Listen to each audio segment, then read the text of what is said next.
pribadi rumah tangga. Kalau untuk kehidupan sosial di lingkungan keluarga. Sama-sama. Yang kedua, seni yang sudah hampir punah, itu bahkan yang sudah punah itu adalah seni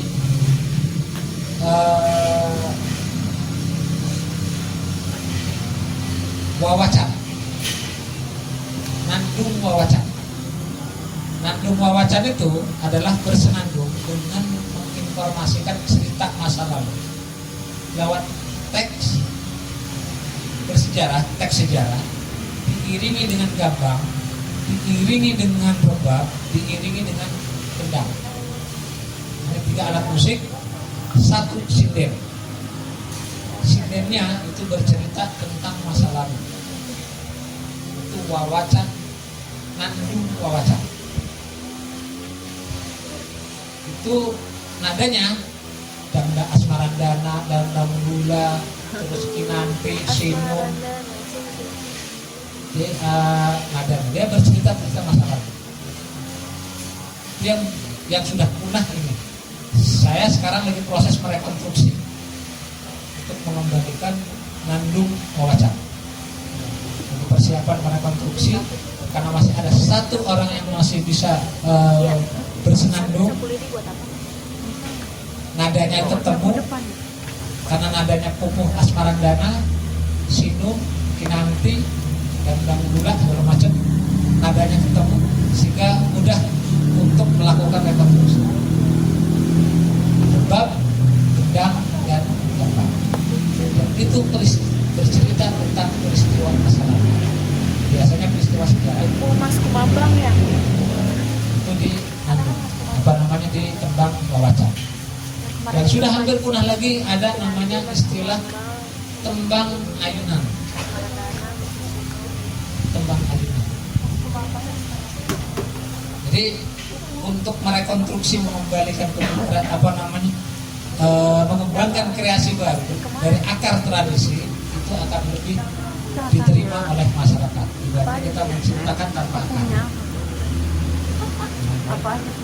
Kalian itu nanti kalau lulus dari pengkaderan ini melakukan sebuah inovasi, tapi jangan sampai lupa dari akar budaya masa lalu.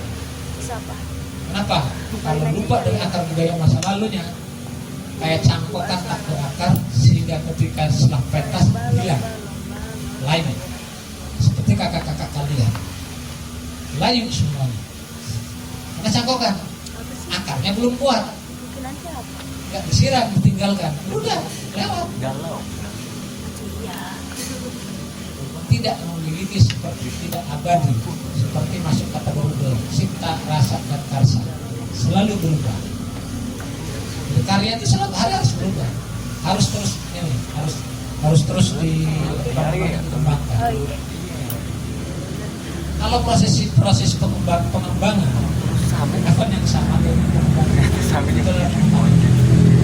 tapi ini dasar yang kita harus paham.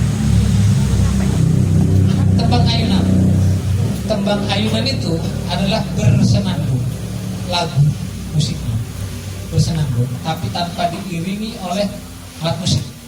Dia bernyanyi solo, tapi berceritanya khusus tentang kesedihan, ditinggal mati kakaknya, ditinggal mati adiknya, dia menikah tanpa didampingi oleh saudara. Itu tembang ayunan. Itu khusus ada di ritual itu, tapi unsur seninya itu tembang ayunan. Ritualnya ritual tembang ayunan. Ada yang dari Keragilan, karena seni itu masih tersisa hanya ada di Keragilan. Silahkan dicari orangnya untuk dikembangkan di SBK. Di desa Cicair. Di desa Cicair, nama lurahnya Ajur. Silakan cari. Bisa ya? Lurah Ajur. Hah? Bisa Keragilan? Silakan cari. Itu ada tembang ayunan.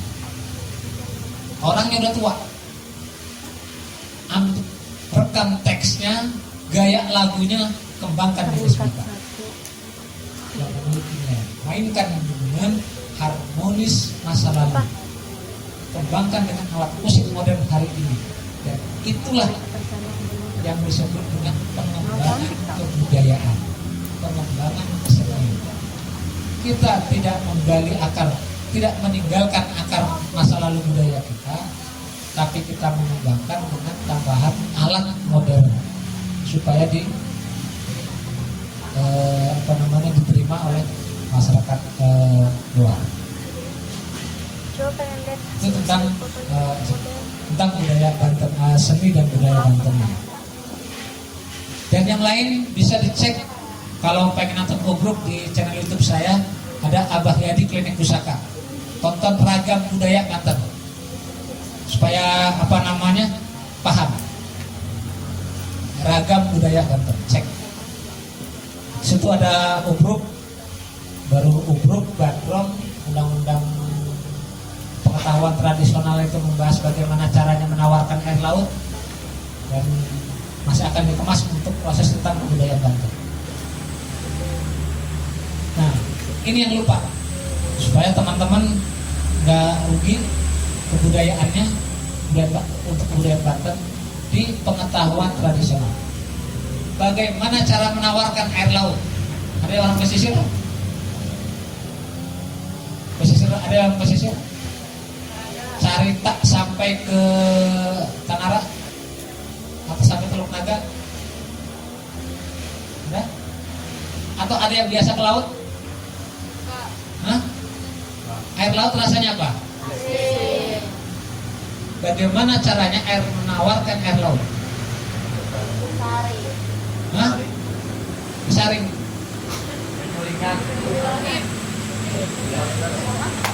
Bagaimana caranya menawarkan air laut? Air laut itu asin. Gimana caranya biar bisa tawar rasanya? Tahu? Nah, itu pengetahuan tradisional tadi. Itu pengetahuan tradisional yang masih tersisa di Banten. Bagaimana cara menawarkan ikan asin?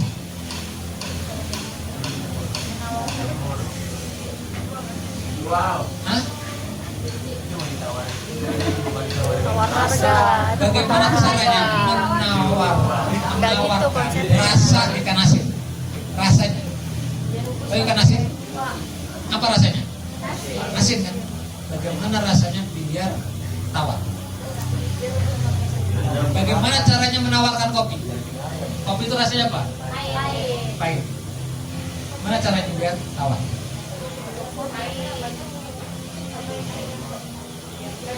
Bisa. Pengetahuan tradisional. Ini ilmu yang nggak bakal ditemukan di universitas manapun. Masuk di UPI ahli kimia pun nggak bakal tahu. Pengetahuan tradisional bagaimana cara menawarkan air laut itu dengan menggunakan asap. Buah asap. Itu botol air mineral berapa miligram? 600 mili. Untuk 600 mili butuh 3 biji asap. Atau kalau asap kamal itu satu bungkus yang harga gopek, yang harga 1000 masukin ke air. Yang satu 600 mili atau satu dikocok, endapkan selama 5 menit, maka air asin, air laut akan menjadi tawar. Akibat dari asap. Karena garam dan asam itu masih satu nyawa, masih senyawa dalam rumus kimia. Ada yang orang kimia, silahkan cek di lab. Itu air laut, dan itu biasa dipakai oleh para nelayan. Bagaimana cara menawarkan air laut? Bagaimana cara menawarkan ikan asin? Itu dengan pepaya, daun pepaya. Daun pepaya itu tua, pahit. Karena itu masih satu nyawa. Rasa itu sebenarnya satu nyawa, kecuali rasa manis. Kalau rasa manis itu hanya, makanya kenapa manis itu hanya sesaat. Manis itu sesaat, cantik itu sesaat. Untuk perempuan ya, untuk perempuan cantik itu sesaat, manis itu sesaat.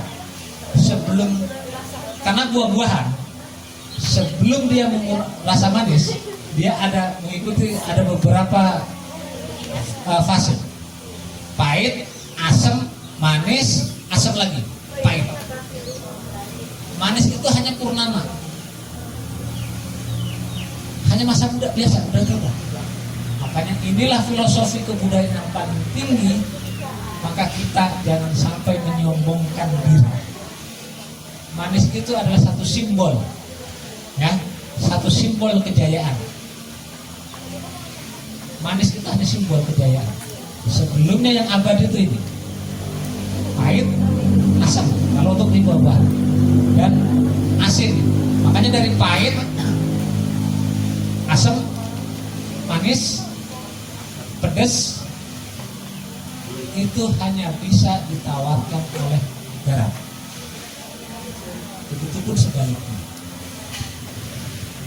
Begitupun sebaliknya.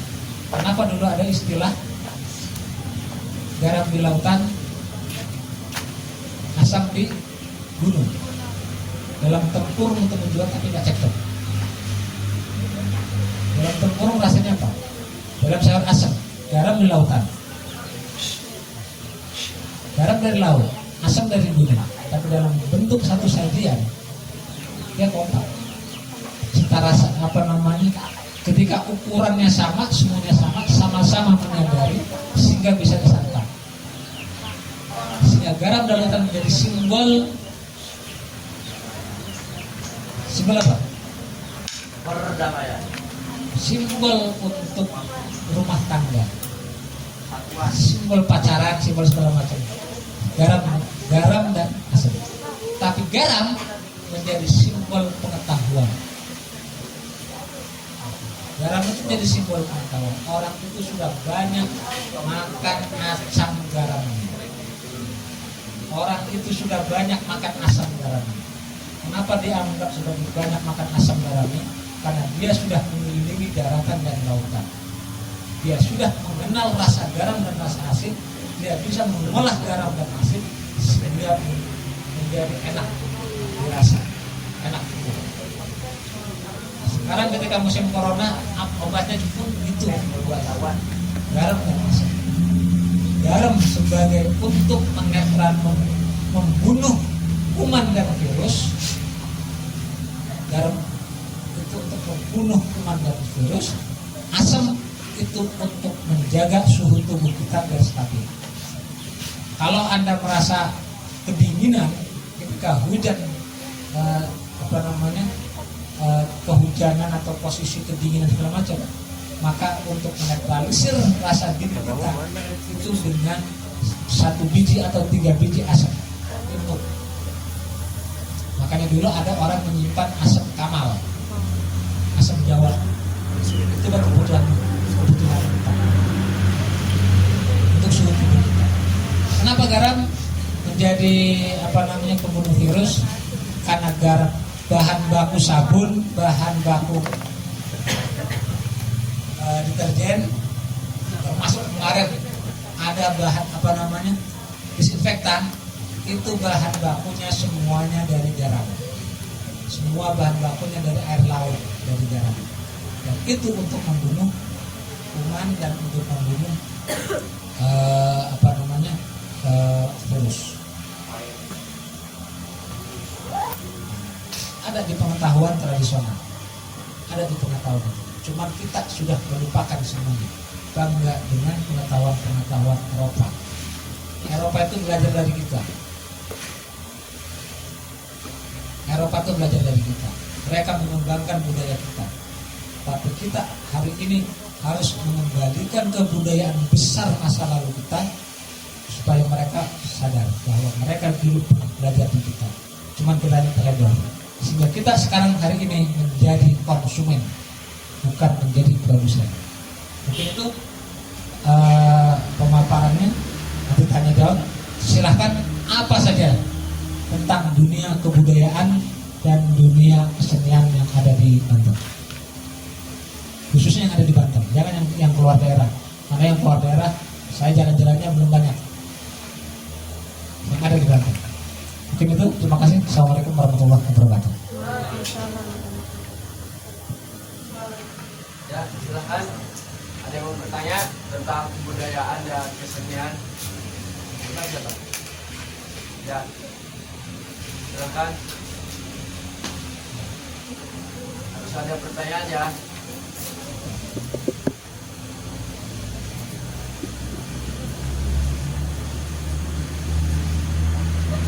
Kalau ada yang nanya, saya nanya. Ini Pak. Itu apa yang saya tahu? Apa? Terus yang lain, terus saya tampung aja tampung.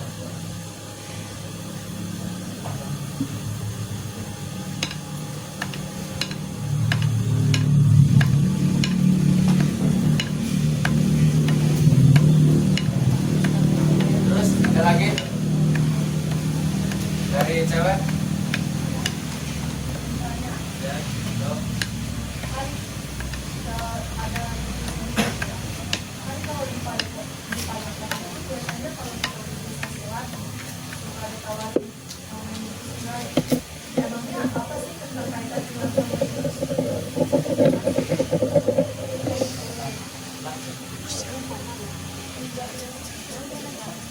Baik. Terus asik ya. Terus ada lagi ya.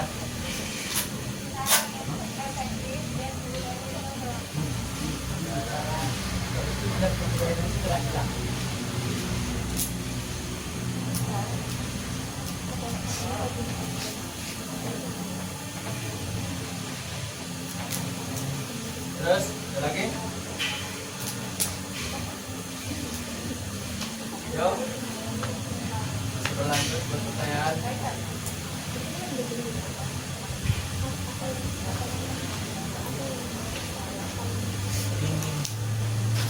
Ada gak nih? Dari cowok lagi nanya yuk. Angin gunung man, Dari cewek angin lembah man. ya.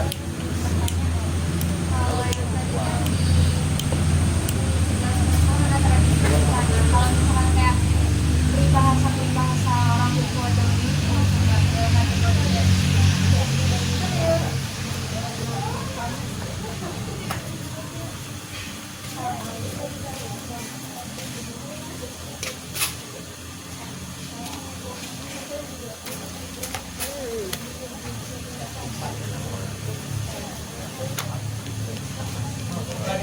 Ya, satu lagi. Kenapa banyak kebudayaan yang banyak bertentangan dengan agama?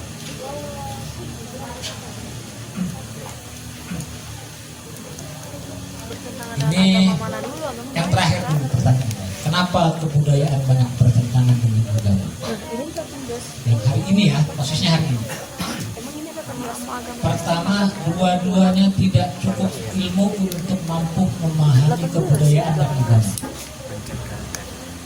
Ini jawabannya. Ini berapa? Dua-duanya aktivis budaya dan aktivis agama tidak cukup ilmu untuk memahami dua-duanya. Tidak cukup ilmu. Kenapa? Kalau dua-duanya cukup ilmu, maka dua-duanya akan bijak. Agama dan budaya itu tidak bertentangan. Ada agama yang lahir dari budaya, ada budaya yang lahir dari agama. Ada agama yang lahir dari budaya, ada budaya yang lahir dari agama.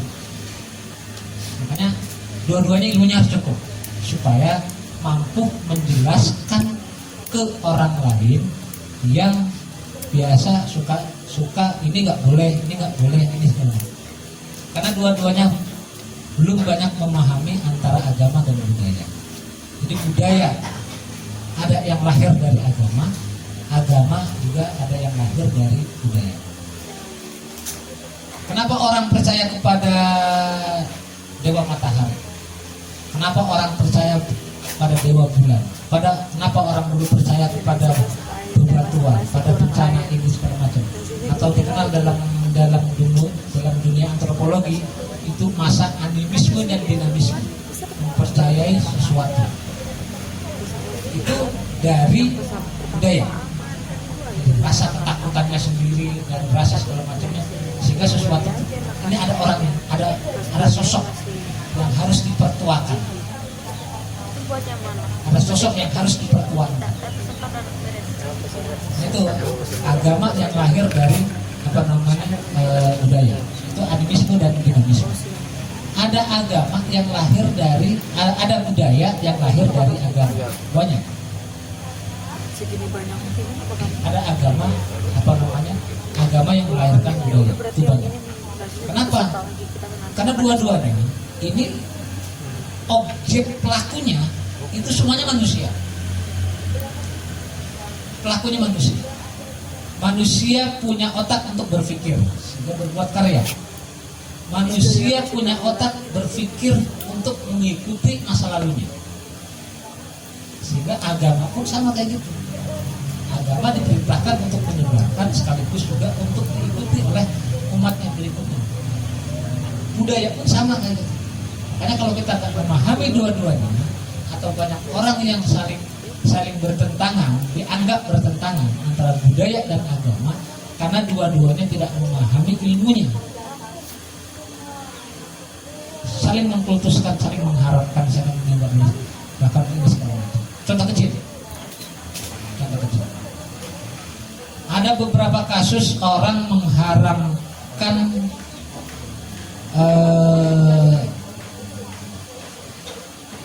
dalam ritual kematian, bukan tahlilnya, bukan.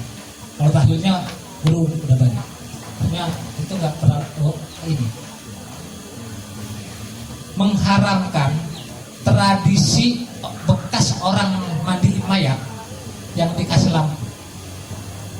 Kalau dulu, kalau sekarang dikasih lampu di amben, kalau yang masih menggunakan amben ketika proses mandi mayat,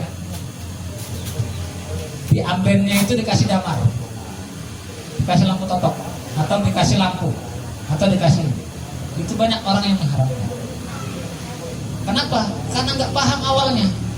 Maksudnya kenapa orang dulu amben itu dikasih lampu? Untuk ngasih tahu ke orang-orang yang mau takjiah, orang-orang kalau mau lewat sini nih, ini harus dikasih lampu. Ini bekas mandi bayar, becek, takut ada orang lewat mau ke sini kepleset, jatuh. Tuan rumah orang yang takjiah bukan lagi ngurusin orang yang sahibul musibah, tapi ngurusin tamu yang kepleset. Jadi ada makna-makna kecil di dalam sebuah adat istiadat. Sehingga adat istiadat atau budaya yang selalu bertentangan dengan, dianggap bertentangan oleh agama karena akar masalahnya yang belum dipahami antar keduanya. Ada yang dari Cikesalpeti dan sekitarnya, atau di perkampungan yang masih ada di dalam, masih ada tradisi ketika orang 7 bulan dalam agama, yang frame agama orang-orang hari ini itu diharamkan. Ngapain? Gak ada tradisi di zaman Rasulullahnya lah, inilah itulah segala macam. Betul. Tapi dalam tradisi lokal itu sebenarnya untuk tradisi itu untuk ngasih tahu ke lingkungan kita ini dulu hidup. Makanya kenapa orang Nusantara, khususnya orang Jawa, lebih diperkecil lagi di Banten, karena kita simpelnya di Banten. Kita itu hidup bersosial, bukan hidup berindividu. Hidup bersosial itu satu sama lain tidak mampu untuk menggotong, untuk hidup secara pribadi, secara individu. Harus ada orang yang mampu membantu sesuai dengan keahliannya masing-masing. Sehingga ketika ada pengantin baru, kemudian mereka hidup, nasihatnya itu dari orang sekampung. Ketika terjadi pengantin baru, maka mengandung. Ketika istrinya sudah ditetapkan oleh orang yang dianggap bisa membaca bahwa istrinya sedang mengandung, maka sang laki-laki dari hari itu juga sampai anaknya umur 2 tahun tidak boleh meninggalkan bara api. Bara api di belakang rumah atau di depan rumah itu harus tetap menyala, tidak boleh padam. Orang sekarang menganggapnya haram. Orang dulu bukan itu. Kenapa? Karena ilmunya belum sampai ke sana. Maksudnya dulu itu nggak ada korek api. Ya, dulu itu nggak ada korek api. Ketika suami pulang dari kebun, pulang dari laut, atau pulang dari kerjaan, kepengen ngopi, kepengen masak, istrinya nggak sibuk bikin api. Bikin api dari kayu, dari serabut kelapa, digosok jadi bara api. Sehingga suaminya bikin api itu nggak boleh padam. Karena nggak boleh padam, minta bantuan ke tetangga, tolong. Terus ada satu dari api. Supaya semuanya sabar. Suaminya ketika malam nggak enak tidur posisinya, karena sih ada satu. Karena istrinya sedang hamil, takut tidurnya kesalahan, takut ada selimut yang nyangkut segala macam. Beban laki-laki itu ada 2. Walaupun emang hanya untuk istri, supaya nggak terlilit selimut ini segala macam, akan melihat api, khawatir besok takut padam, bikin apinya susah. Jadi, api itulah yang diselamatkan. Makanya bikin orang-orang di perkampungan ketika ada yang masih diketahui ada yang hamil, maka tidak boleh ada bara api yang padam untuk menjaga bara api. Karena dulu nggak ada korek. Kalau sekarang tinggal cetrek aja, tinggal colok. Ya. Karena nggak paham di situ. Kemudian kenapa ada daun kelor? Ketika ibunya hamil, haram. Orang-orang sekarang salah tafsir daun kelor itu dianggapnya usir jin.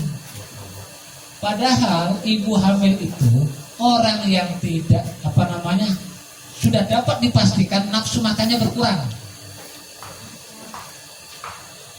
Daun kelor itu untuk menambah nafsu makan, sekaligus juga untuk menetralisir zat agar tubuh itu tetap stabil. Ketika badannya demam, daun kelor itu suaminya nggak usah capek-capek lari-lari lagi ke beberapa tempat nyari, sudah disediakan semuanya di rumah. Api daun kelor. Kenapa dalam ibu hamil itu ada gantungin bengle, gunting, pisau kecil, lidi? Maksudnya pisau itu khawatir takut pengen makan mangga, makan segala macam, nggak nyari-nyari ke dapur, yang ada itulah dipakai. Bukan aksesoris, kalau sekarang aksesoris. Dulu bukan, itu bisa dimanfaatkan. Kenapa gunting? Bawa senjata segala macam, bukan untuk musuh, bukan. Pekerjaannya yang dikerjakan sesuai kemampuan di sekitarnya aja. Kenapa ada sapu? Kalau mau duduk nggak mesti harus nyapu keseluruhan satu rumah. Cukup satu yang buat tempat duduknya aja. 1 meter per segi 2 meter, sapu lidi itulah yang pegang buat sapu. Sapu itu bukan untuk usir jin. Kenapa ada bengle? Bengle itu kalau terjadi sesuatu, dulu sampai hari ini pun sama. Ketika Anda pilek segala macam, bengle itu dipijit, dicium aromanya. Atau bengle itu kenapa ditusuk ke peniti, rendam ke air panasnya dicium-cium, buat aromanya. Dan sekarang pun itu buat obat corona. Kalau terinfeksi corona, pilek segala macam, bengle itulah yang dicelupin ke ke air panas, dihirup. Kalau sekarang banyak perusahaan-perusahaan yang menggunakan itu. Nah itu, jadi agama itu tidak bertentangan dengan agama, budaya itu tidak bertentangan dengan agama. Yang bikin bertentangan karena dua-duanya tidak memahami dua-duanya. Tidak memahami dua-duanya, sehingga saling cut ABC. Cut nggak boleh, haram ini segala macam. Kalau dengan agama dan budaya. Kalau dengan seni, ada agama dengan seni, banyak. Makanya yang dimaksud bertentangan agama dengan seni, Islam dengan seni, itu seni yang apa? Kalau seni yang bikin terlena, orang terlalu terlena terhadap hiburannya, maka nggak boleh. Jelas, hukum fikihnya jelas, jelas. Supaya kita memahami budaya, kita memahami seni, bukan untuk menghancurkan agama, bukan untuk menghancurkan Islam, tapi memahami agama, memahami budaya, aktif di dunia kebudayaan, aktif di dunia seni, untuk mengembangkan informasi pengetahuan tentang Islam. Karena manusiawi, berpikir berkarya itu manusiawi. Cuman cara berpikirnya itu apakah diiringi oleh naluri setan ataukah diiringi oleh naluri sebagai manusianya. Karena unsur manusia itu ada unsur setannya, ada unsur malaikatnya, ada unsur hewannya. Manusia itu sifat manusia itu unsur malaikatnya ada, unsur hewannya ada, dan unsur setannya juga ada, unsur iblisnya. Kita posisi ada di mana? Ya kan penilaiannya nanti ya penilaian akhir, ending itu agama dan budaya yang bertentangan. Dan ini pesan yang paling informasi tadi itu. Terus dan budaya itu apa? tadi awalnya saya sebutkan budaya itu cipta, rasa, dan karsa dalam bentuk apapun. Itu budaya. Cipta, rasa, dan karsa diciptakan oleh manusia, dicipta, dirasakan oleh manusia, diikuti oleh generasi berikutnya. Itu budaya. Kalau seni itu ekspresi manusia. Seni itu ekspresi. Manusia itu punya ekspresi, itu seni. Baik ekspresi politik segala macam, itu seni. Makanya unsurnya tadi ada beberapa. Kadang-kadang orang antara seni dan budaya dianggap sama, satu kesatuan, tidak bisa dipisahkan. Ketika orang bicara budaya pasti akan bersinggungan dengan seni. Ketika orang bicara seni akan bersinggungan dengan budaya. Tapi ketika orang berbicara dengan ekspresi, maka itu hanya dengan seni. Ketika bicara dua-duanya, maka itu akan bicara tentang manusia. Itu seni dan agama. Apa namanya? Seni dan budaya. Terus Kaitan silat dengan budaya. tentang kenapa orang-orang yang silat itu selalu ditawarkan dengan untuk atraksi debus. Karena debus itu adalah